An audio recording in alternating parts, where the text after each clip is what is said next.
Hello everybody, I'm Danrvdtree2000, also known as Dan2x15 on Xbox Live, and welcome to WWE Extreme Rules review. And this time the review of the actual show of any pay-per-view is going to be a little bit different.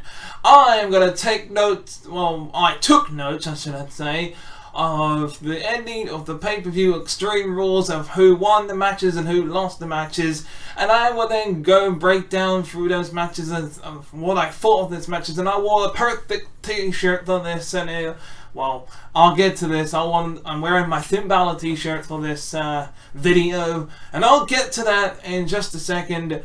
So I hope you enjoyed this review of WWE Extreme Rules. And well, to kick things off from the kickoff show matchup, we had Liv Morgan versus Carmella, and it was a pretty decent matchup. I enjoyed I think it may have been 5-10 minutes of that matchup, maybe a bit more. Liv Morgan got the victory and won the matchup, and I'm glad she did. That was a very good victory for Liv Morgan over Carmella. And then we went on to Extreme Rules itself, ladies and gentlemen, and match one of Extreme Rules was an improv 2 matchup, so I didn't get a chance to make my predictions for this match. So if I would have made my predictions for this match, I would have said something on the lines of like, I think the New Day and I want the New Day. But since it was there, I actually would have gotten those right, because the New Day rocks! New Day rocks! New Day rocks with a victory over Bobby Lashley, AJ Styles and Omos. Very good matchup, I might add. 5 stars out of 5 stars for me. Very good matchup, and it plants the seeds for all the different type of matches that we can see. E.g. AJ Styles and Omos versus Kofi Kingston and Xavier Woods. Plus, we are going to see Big E versus Bobby Lashley for the WWE Championship on Monday Night Raw. Because at Extreme Rules, Bobby Lashley, after the loss against him, because he cashed in his Money in the Bank against him, and with the loss with the tag team match, he was like, right, I want a one-on-one, god damn it. I want no Kofi, no Woods, just me and you.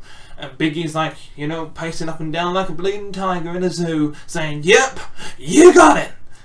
So, it's official. WWE Championship match to kick off Monday Night Raw this week. It's gonna be awesome. And, well, speaking of, Monday Night Raw, one of these two teams could get split up and go to Monday Night Raw in the draft that's coming up.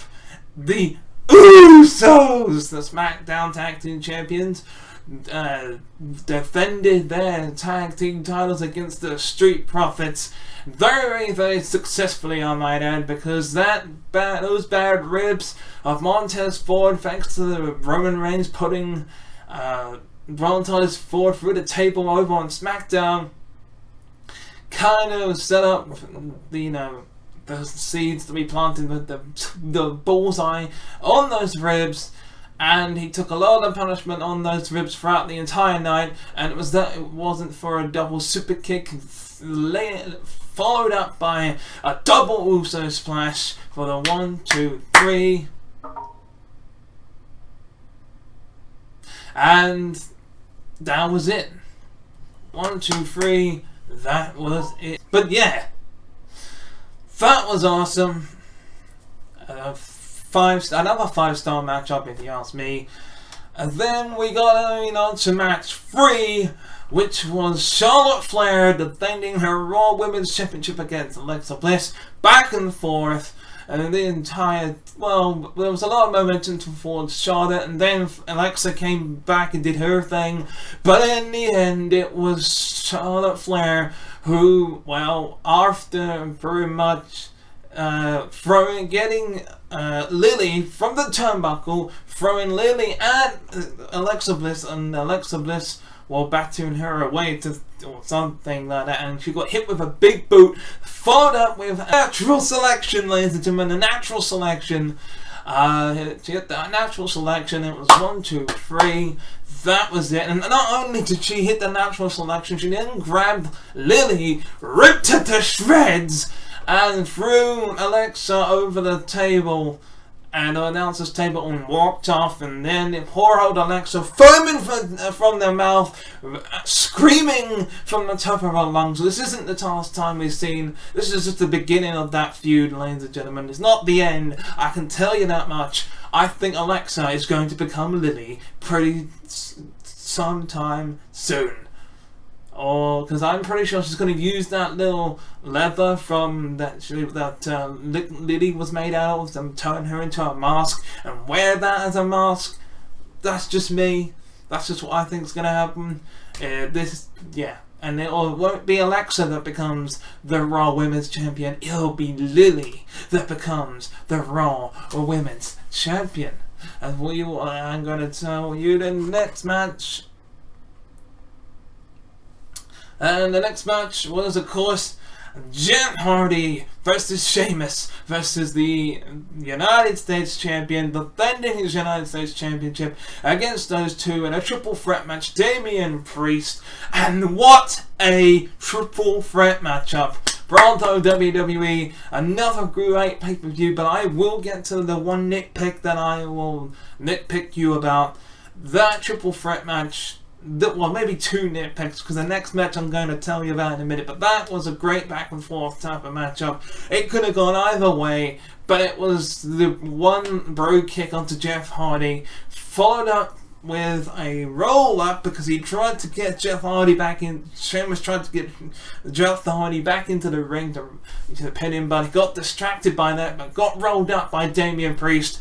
1, 2, 3, still the United States Champion, Damien Priest. We will now go on to this next matchup. Becky Lynch defending her Raw Women's Championship against Bianca Belair. Another amazing matchup!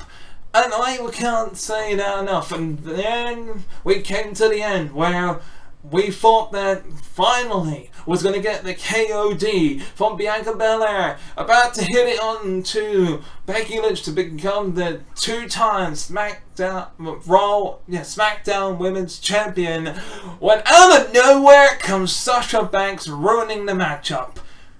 DQ finish, ladies and gentlemen.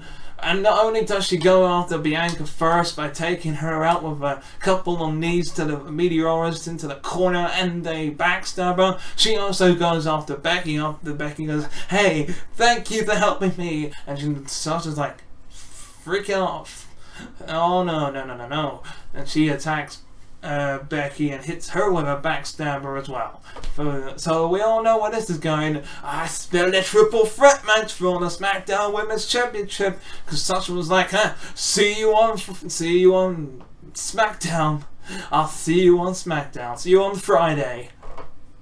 But speaking of Friday Night SmackDown has, of course, the Roman Reigns as your Universal Champion, and he was defending that Universal Championship against the Demon, Finn Balor, and we won tables. It was all I could hear all night, and we finally got there. With Roman Reigns going into the crowd, wearing a mask, obviously, due to COVID reasons, but, 2 table spots throughout the entire match. 3 if you want to count. I think it was Jimmy Uso being powerbombed by the Demon himself. We was going to get a coup de grace, but of course, before he can even climb the top rope, the Usos interfere. Well, he actually hit the coup de grace once. Was going to go for the pin, and the Usos interfere. And I kind of knew it, with it being Extreme Rules, something was going to go down.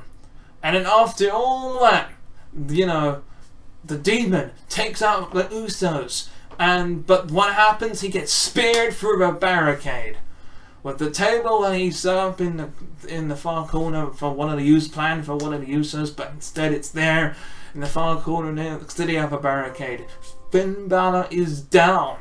Finn Balor is out.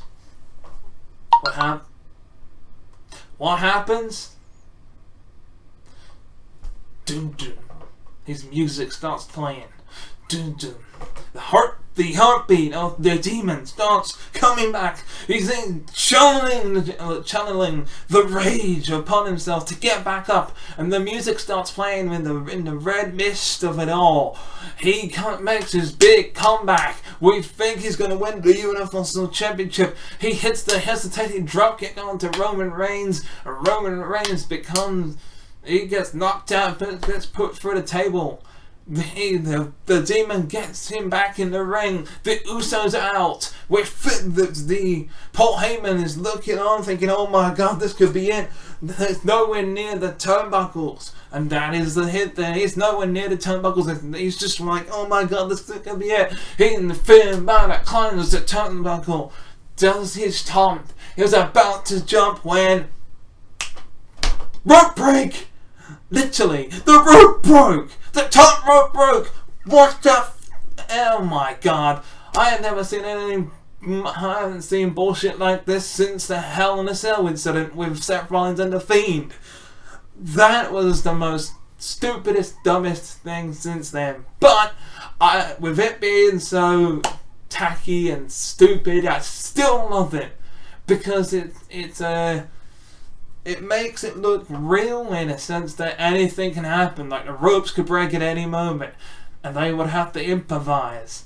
Therefore, because of that reason, even though it was kind of silly and wacky and most people are going to hate it, I kind of loved it. Due to the fact that even though at the time I went, "Oh my God, what the fuck, no, I can't believe it's going to end like this." One spear later, 1, 2, 3, still Universal Champion Roman Reigns, because yeah, of course it will be, because he's facing Brock Lesnar for the Universal Championship, defending the Universal Championship at Crown Jewel. They gave away the ending, so what the WWE? So yeah, I know it was a bit corny and stupid and wacky, but I loved every single moment of that Extreme Rules. That was the only thing, was the whole DQ to finish to Bianca Belair and Becky Lynch. It was a really good matchup, and I also didn't like the finish of the Roman match. Even though I didn't like it, I loved it. It was corny, it was funny. It was the way of saying, "Oh look, anything can happen, even with someone as light as Finn Balor can. Anything can happen." But yeah, I loved Extreme Rules. If it wasn't for those two things that happened, I'm gonna have to give it probably 3.5 stars out of 5, which means I only get 1 thumbs up from me, not 2 thumbs up. Usually I give them 2 if it's really good. I'm Danrvdtree2000, also known as Dan2x15 on Xbox Live, and let me know in the comments below, what did you think of Extreme Rules? And even if you don't put a comment, and you enjoyed it, you thought it was good, or did you think it was bad, or did you think it was meh?